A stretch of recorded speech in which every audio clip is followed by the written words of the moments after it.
All right, so yesterday, earlier this period, we talked about Buddhism and Hinduism, and we spent my goal is to give you about 40 minutes worth of videos to watch every period. So we had 20 minutes on that one, we'll do 20 minutes on this one. Now remember, the plan is, this is all very uncertain, but the plan is we're going to have a multiple choice test Friday and maybe even some what I call SAQs, short answer questions. And so you really need to be getting into the nuts and bolts of these religions. Buddhism, Hinduism, Islam's much easier to understand, I think. All right, so there's the title of the lecture, and this is whatever the next page in the notes is. I believe it's page 5. Remember, we will worry about that at a later date. I never play gotcha with a notebook. What I do is I always have some very organized kid in class, and I'll figure out who that is eventually. And I'll let them keep track of the page numbers, and every so often I'll put them up. But I believe this is page 5. Just put the title here. Okay, so this is Africa over here to the left. This is Asia over here to the right. In AP World History E's, this is called Southwestern Asia. And this is the Arabian Peninsula. It's mostly desert. And this is the Red Sea over here. And so some geography here. I don't have the big map up in class. I usually pull up Google Earth. But this is the Arabian Peninsula, and it's mostly desert. And this area is where the religion of Islam is going to start. Christianity is going to start over here. So interesting that Islam and Christianity and Judaism are all, if you want to be geographic about it, Asian religions.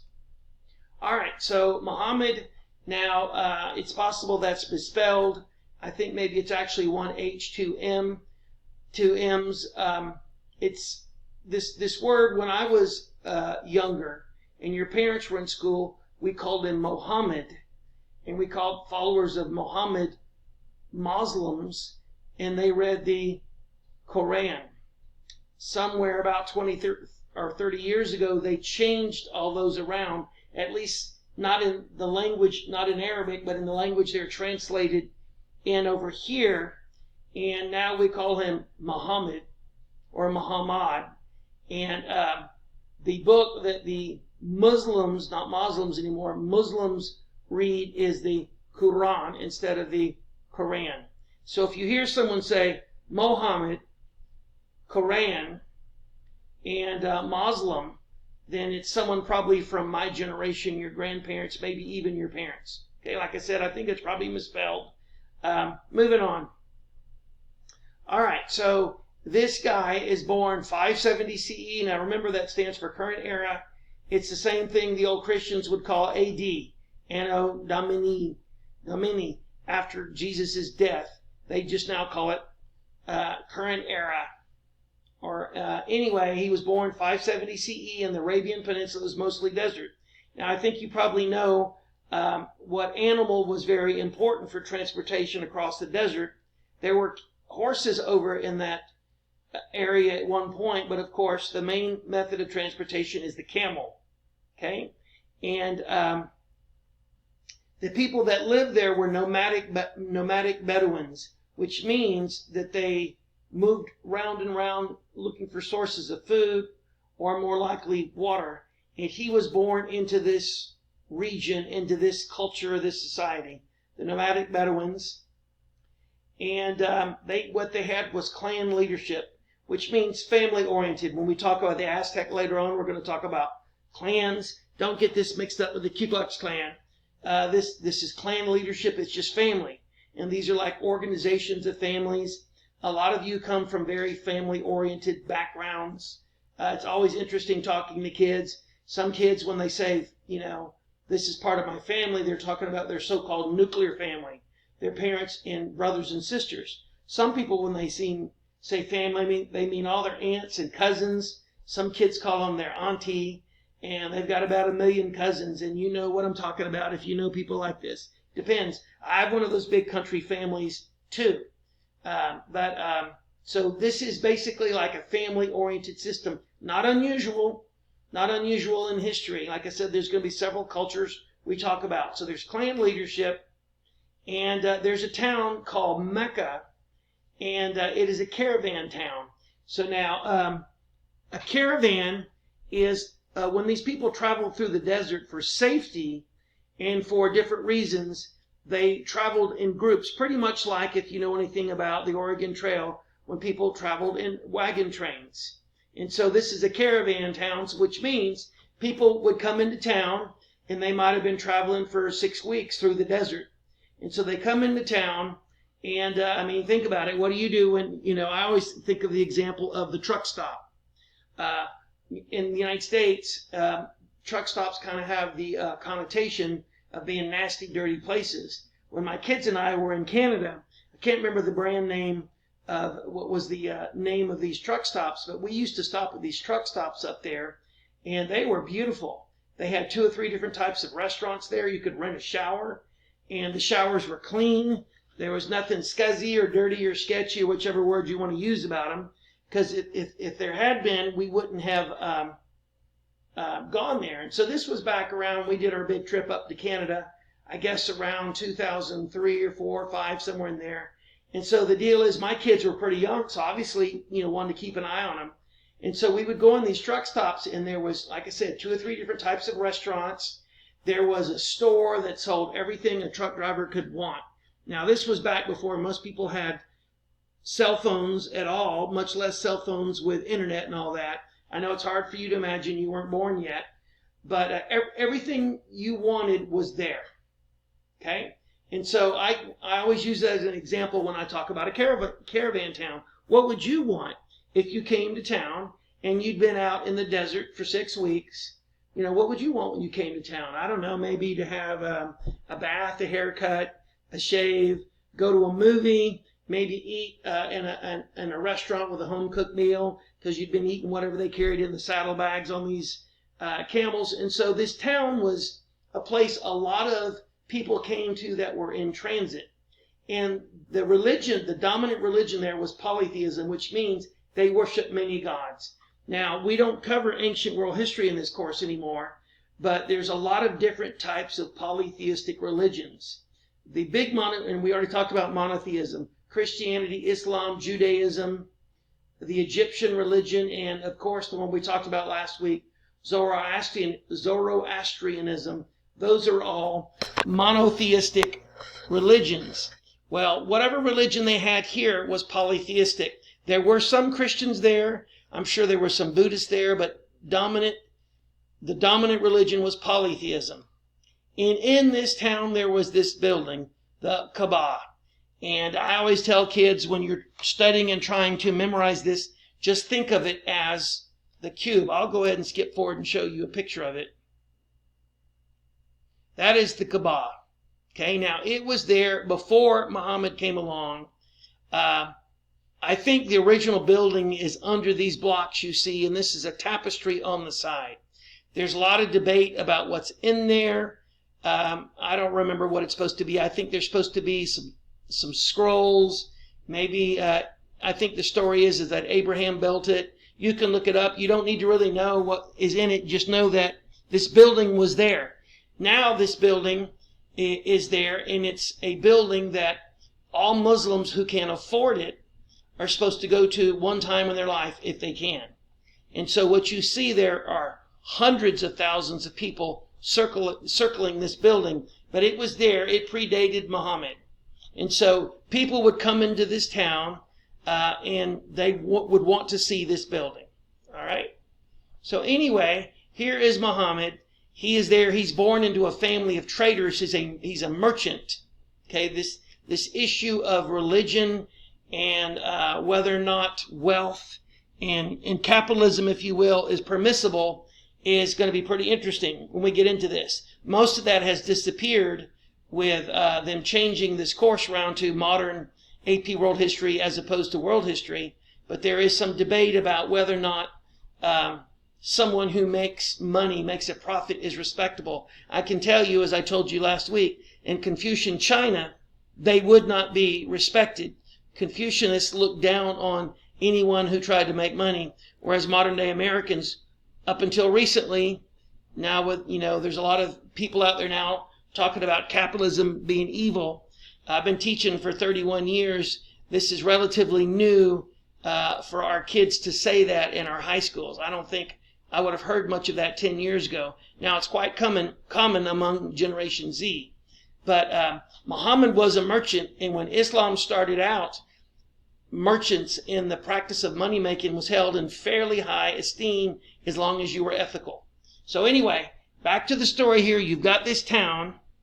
All these people are coming to town, and and they're I won't use the word foreigners, but they may have come from a foreign land, and they're traveling. They're in transit, so they come in and they want to see the sights. They want to catch a movie, maybe have a Dr. Pepper, and they're going to go see this thing, the Kaaba.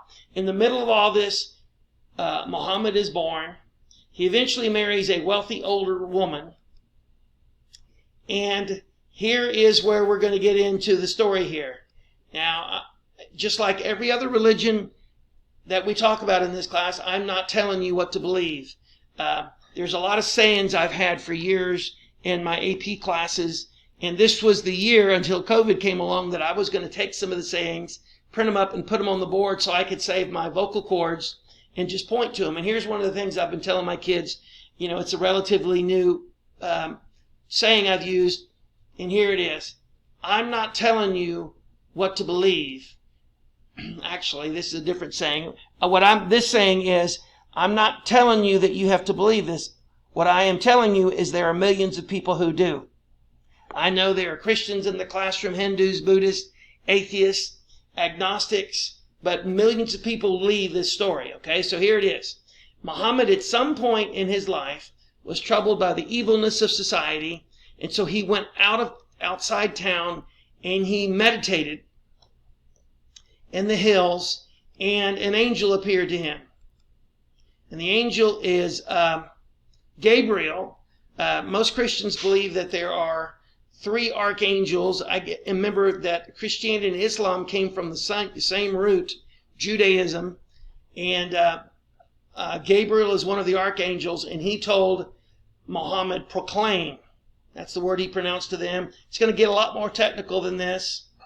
And so what happens is Muhammad comes back to town, and this takes place over a period of time, but he starts telling people that there is only one God. Now imagine you come into a town like this, which is based on polytheism, and people are making money off all these different religious things they have, and you come in and you say, listen, all this is nonsense. There's only one God. So there is going to be a stir created, and fighting is going to break out. And let's see what we got here. Got to stay under the 20-minute deal. Here's the one true God, and that one true God is Allah. And a lot of people, are confused by that word. It's just the Arabic word for God. Anyway, there's going to be fighting, and some wars are going to break out, and Muhammad is going to flee to another city in the Arabian Peninsula called Medina. And in Islam, the holiest city is Mecca. The second holy city is Medina, and the third is Jerusalem. And basically during this time, this religion begins, which we call Islam, which just means one who submits. That's what it means. It means submission, or one who submits to Allah. He dies in 632, and things go along pretty well. When he dies, someone else takes the lead. They become the caliph of Islam. But at some point, there's going to be a dispute over who should be in charge. It's called dispute over succession. And many times in history, for instance, in the case of Alexander the Great, you had this great leader who died young without designating a successor. And when he died, his top lieutenants went to war competing for the position. So anyway, for purposes of modern world history, you don't really need to know the origins of this split. But what's going to happen is there is going to be a split in Islam, and there's going to be 2 sects, 2 different groups. Same thing's going to happen in Christianity between the Protestants and the Catholics. You've already seen that there, for a time, was 2 major divisions in Buddhism. This happens a lot. And Muslims believe that Muhammad is the last and the greatest of the prophets. They do not believe he was divine. They do not believe he ever said he was the son of God or anything like that. They used to trick the AP World kids on the AP exam. They would list Siddhartha Gautama, Jesus Christ, and Muhammad, and a couple other religious leaders, and they would say, which of the following claim to be divine? Well, Jesus is the answer. The Christians believe that Jesus said he was the Son of God. There is no such record that Buddha said that or Muhammad said that. As a matter of fact, they teach Muhammad did not say that. So he's the last and greatest of the prophets. This is the cave where he had the vision. All right, just a couple of vocabulary words here for you. There are 2 books you need to know for Islam. And there is the Quran. That is the holy book of Islam. Apparently, the Quran is meant to be read aloud so people can hear it. I know the Bible is meant for you to read. I mean, you can go somewhere and stand up and read the Bible to other people, especially if they can't read. The Bible is meant to be read. The Quran is meant to be spoken. Now, the thing about it is, the Muslims have a secondary book. So the Quran is supposed to be the words of God given to Muhammad. The Hadith is a book of traditions about the Prophet. So there's really kind of 2 books of Islam. One is supposed to be divine, the Quran. The Hadith is secondary. And if you're Muslim, you may not exactly have the same belief on this. But let me just say the Christians have 2 books as well. The books that were accepted by the early church are collected in the Bible. There were some books that were not accepted, and they are published in this book called the Apocrypha. A lot of you probably never heard that word before. And my father used to read from the Apocrypha, and he'd tell me some of the stories, and they were not stories I learned in church. So the reason I'm doing this is just giving you some vocabulary. And this is going to be something that is quite common in this class. I give you lots and lots of words. I know you're 15 or 16 years old and you have trouble remembering all these words, but anytime you're writing an essay and you can use facts, the more facts you can use enhances your score. And so there's probably never going to be a question on the AP World exam about the Hadith or the Christian Apocrypha. But if you can list it, you should get a point for having some facts. So their holy book is the Quran. The Hadith is somewhat of secondary importance. All right, 5 pillars of Islam. These are major duties required of all Muslims. And I know you learned about this in AP Geography. You probably learned about it in middle school. So we won't spend a lot of time on this. As a matter of fact, I'm going to go ahead and click all the way down and let you write them down. I will not ask for you to memorize the Arab word. I want you to write it down. You do hear the word Hajj quite a bit. So as you're writing these down, I'll talk to you a little bit about them. There's a profession of faith. That's what it takes to become a Muslim. There's a sentence you have to say. And a lot of Christians may think that's kind of weird or different to have just a statement you make. But for Christians, it's pretty much the same thing. A lot of you go to Protestant churches where they do something called an altar call. And you go forward and there are words that you say. So the way to become a Muslim and the way to become a Christian, at least in some Christian sects, is to say some words. Now, Salat is praying 5 times a day towards Mecca. Mecca should be capitalized. This is an old lecture that I should have fixed all the typos in. But I'm always in a rush at the beginning of the year to get through this stuff. And so Muslims are supposed to pray 5 times a day facing Mecca. And what's interesting about this, I'm going to throw in here as a personal, interest note, is Muslim sailors needed to be able to chart which way Mecca was using the stars. So that's why the Muslims have a lot of navigational improvements, because they wanted to be able to know which direction Mecca was. And of course, when they invented these navigational improvements, ways to chart your course and figure out where you were, the rest of the world benefited. And that's quite common. Islam did a lot of things that has benefited the rest of the world. They're supposed to give alms to the poor, somewhat similar, I would assume, to the Christian tithe. And they're supposed to fast during Ramadan. Now, when I was young, I grew up in a Christian church, and our church would have fasts from time to time. When I went off to when I went off to college, I had two good friends that stayed in the dorm with me named Muhammad and Abdullah, and they were fasting once during Ramadan. And I remember we were outside the dorm, and Abdullah says, "Oh, I'm so hungry, I can't wait for the sun to go down." And I said, "What difference does that make?" And I was actually being insensitive to his religion. I did not know that, because when my friends, the Christians, fasted, let's say they did a 3-day fast, they wouldn't eat any food for 3 days. But apparently, now maybe this is not true, but this is what Abdullah told me. Muhammad and Abdullah were Syrian, and Muhammad would brag about being from Damascus, the oldest city in the world. And so apparently in their religion, when you fast during Ramadan, you fast during daylight hours, so you can eat when the sun goes down. And the last one, the Hajj, is very, very famous, and I referred to it earlier. That is the pilgrimage to Mecca. Once again, Mecca should be capitalized once in your life, if you can afford it. Some of you are familiar with the story of Malcolm X. Malcolm X was an African American who went to prison, probably unjustly, and he was just horribly angry at this corrupt justice system that would give him way more severe a sentence than it would a white person. And while he was in prison, he converted to Islam. And when he got out, he made the pilgrimage to Mecca.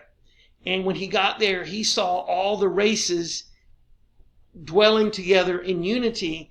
And apparently some of the harshness he had towards racial problems in the United States. I'm not an expert on Malcolm X. I know some of the basics about him. A lot of the harshness he felt, he kind of saw how things could be better and things could be different. So he came back to the United States, a changed man. And a lot of people, when I teach American history, I do a comparison of Malcolm X and Martin Luther King Jr.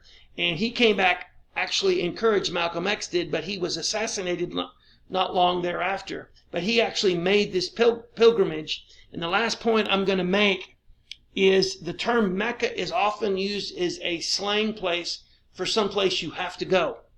For instance, a friend of mine is a surfer, and he says, listen, if you're going to be a surfer, you have to go to South Africa.